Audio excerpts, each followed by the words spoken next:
Welcome to your channel IR network 9۔ دوستوں میں آج آپ سبھی کے لیے لے کر آیا ہوں مفتی سلمان اظہری صاحب کا بیان، جو کہ ننگے ہو کر غسل کرنا کیسا، یہ اس بیان کے اندر سنیں۔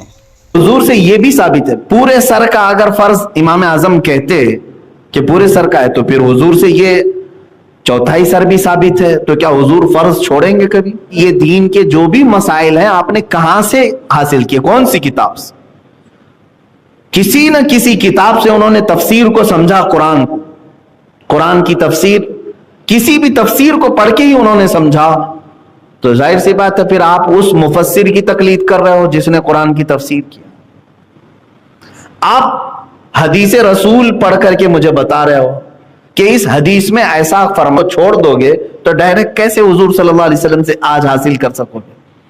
میرے عزیزو، یہ بات طویل ہو جائے گی۔ یہاں پر میں جو بات بتانا چاہ رہا تھا وہ یہ ہے کہ عوام کس کو فالو کرے۔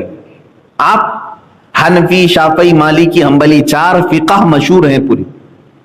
ایک بات یاد رکھیں، چار عقیدے نہیں ہیں، یہ چار عقیدے نہیں ہیں، یہ چاروں اماموں کا خدا ایک۔ اپنا چہرہ دھو، اپنے دونوں ہاتھوں کو کہنیوں سمیت دھو، سر کا مسح کرو اور دونوں پیروں کو دھو۔ قرآن کی آیت ہے یہ، چار فرض اس میں بتائیں۔ تو تیسرے نمبر پر جو لفظ آیا ہے حدیث قرآن کا، وَامْسَحُوا بِرُؤُوسِكُمْ، اپنے سروں کا مسح کرو، اپنے سروں کا مسح کرو۔ قرآن نے یہ نہیں بتایا کہ کتنے سر کا مسح کریں، آدھے سر کا کہ پاؤ سر کا کہ پورے سر کا، سر کا مسح کرو۔ اب آپ کو جب حکم دے دیا جائے، مثال کے طور پر میں اپنے کسی اسٹوڈنٹ کو کہوں پانی لے آؤ، تو وہ پانی لے کر کے آئے گا۔ جیسے چار شاگرد تھے، چار اسٹوڈنٹ تھے، میں نے چار سے کہا پانی لے آؤ، اس میں سے ایک اسٹوڈنٹ جو ہمارا تھا، ایک شاگرد، وہ گلاس میں لے آیا، دوسرا لوٹے میں لے آیا، تیسرا بالٹی میں لے کے آیا، چوتھا برتن میں لے کے آیا۔ کیا انہوں نے نافرمانی کی؟ میری نافرمانی تو نہیں کی۔ وہ چاروں آئیں گے اور کہیں گے آپ نے صرف کہا تھا پانی لاؤ، یہ نہیں بتایا کہ کس میں لاؤ۔ پانی لانے میں سارے لوگوں نے ہمارے بات کو پورا کیا، گلاس والا بھی، لوٹے والا بھی، بالٹی والا بھی، برتن والا بھی، لائے تو ہے پانی، حکم پر عمل کر لیا۔ قرآن نے کہا سروں کا مسح کرو، لیکن یہ نہیں بتایا کتنے سر کا مسح کریں۔ تو امام شافعی رحمۃ اللہ تعالی علیہ نے اپنے ذہن سے یہ مسئلہ نکالا کہ سر جو ہے یہاں سے لے کر گردن تک، ادھر سے لے کے ادھر تک، اس میں سے 3 بال کو بھی اگر چھو لیا تو سر پر عمل ہو گیا۔ تو امام شافعی نے کہا اگر کسی نے اتنا سا ٹچ بھی کر دیا مسح میں تو اس کا مسح ہو گیا، قرآن پر عمل ہو گیا۔ اللہ نے فرمایا سر کا مسح کرو، ٹچ بھی کر دی۔ تو شافعی مذہب میں وضو کرنے کے وقت اگر کسی نے تھوڑا سا ٹچ کر دیا اتنا مسح میں تو اس کا مسح مکمل ہو گیا، کمپلیٹ۔ امام مالک نے کیا سوچا؟ انہوں نے دیکھا قرآن نے کہا سر کا مسح کرو، تو انہوں نے فرمایا سر جو ہے 2 بال 3 بال کو نہیں کہتے، یہ یہاں سے لے کر گردن تک، پھر یہاں سے لے کر یہاں تک جو پورا حصہ ہے، تو انہوں نے کہا پورے سر کا مسح کرنا پڑے گا۔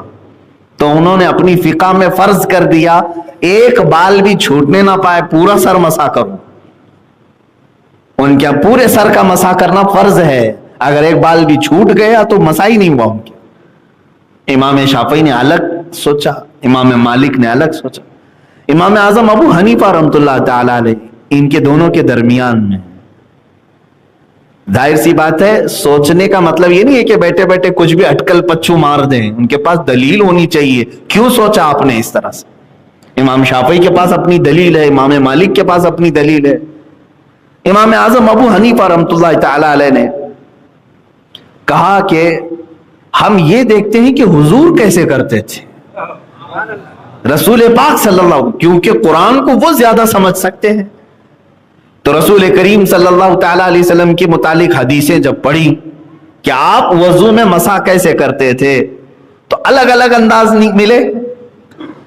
حضور اکرم صلی اللہ تعالی علیہ وسلم کے مسح کرنے کے انداز الگ الگ ملے۔ کبھی حضور نے پورے سر کا بھی مسح کیا ہے، پورے سر کا مسح کیا ہے، لیکن کچھ حدیثیں ایسی ہیں, حضرت مغیرہ بن شعبہ رضی اللہ تعالیٰ عنہ کی حدیث ہے, کہتے ہیں میں نے حضور صلی اللہ علیہ وسلم کو دیکھا, ایک مرتبہ آپ نے استنجا فرمایا اور ایک کچرے کا ڈھیر تھا, اس کے قریب میں وضو کرنا تھا. حضور صلی اللہ تعالیٰ علیہ وسلم کو تشریف لائے, کھلی زمین تھی. حضرت مغیرہ بن شعبہ سے حدیث ہے, کہتے ہیں کہ پانی دیا گیا, حضور نے جیسا وضو تھا پورا کیا. مسح کا جو لفظ آیا ہے تو کہتے ہیں یہ جو پیشانی کی جتنی مقدار ہے, پیشانی کی جتنی مقدار ہے اتنی مقدار میں اپنے سر کا مسح کیا. یعنی امامہ شریف پہنے ہوئے تھے تو یہ 4 انگلیاں ہیں, امامہ کو پیچھے کر دیا اس طرح سے, تو 4 انگلیوں کا جو جتنا حصہ آتا ہے یہ پیشانی کی جتنی مقدار ہے اتنی مقدار سر کا مسح کیا. تو امام اعظم ابو حنیفہ نے دیکھا ہے کہ یہ کتنا ہوتا ہے سر کا 1/4 ہے. یہ کیا ہے, یہ پاؤ سر ہے. تو اسی لیے فقہ حنفی میں کہا گیا 1/4 سر کا مسح کرنا فرض ہے, 1/4 سر کا مسح کرنا فرض, کیونکہ حضور سے یہ بھی ثابت ہے. پورے سر کا اگر فرض امام اعظم کہتے کہ پورے سر کا ہے تو پھر حضور سے یہ 1/4 سر بھی ثابت ہے, تو کیا حضور فرض چھوڑیں گے کبھی؟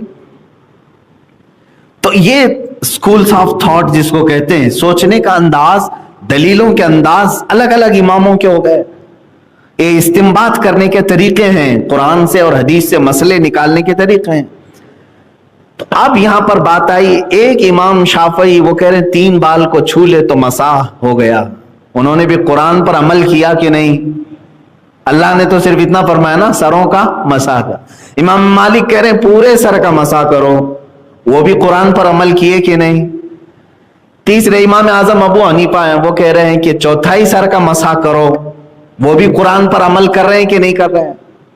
جیسے میں نے اپنے اسٹوڈنٹس کی مثال دی, 4 لوگ پانی لے کر کے آئے, میں نے خالی کہا پانی لاؤ, کوئی گلاس میں لایا, کوئی بالٹی میں لایا, کوئی لوٹے میں لایا, کوئی برتن میں لایا, لیکن سب لائے کہ نہیں لائے؟ حکم پر عمل ہو گیا. اسی طرح میرے عزیزو قرآن کی مطلق آیت پر یہ 4 اماموں کا عمل ہو گیا. رہ جاتے امام احمد بن حنبل, ان کا مسئلہ امام شافعی سے زیادہ ملتا جلتا ہی ہے, اس لیے زیادہ الگ سے بیان نہیں ہوتا. تو اب یہ تو مجتہدین کی بات ہوئی, یہ قرآن سے اور حدیث سے کیسے مسئلہ. سبحان اللہ سبحان اللہ. مفتی سلمان اظہری صاحب کا بیان آپ سبھی کو کیسا لگا؟ کامنٹ پہ اپنا رائے ضرور دیں.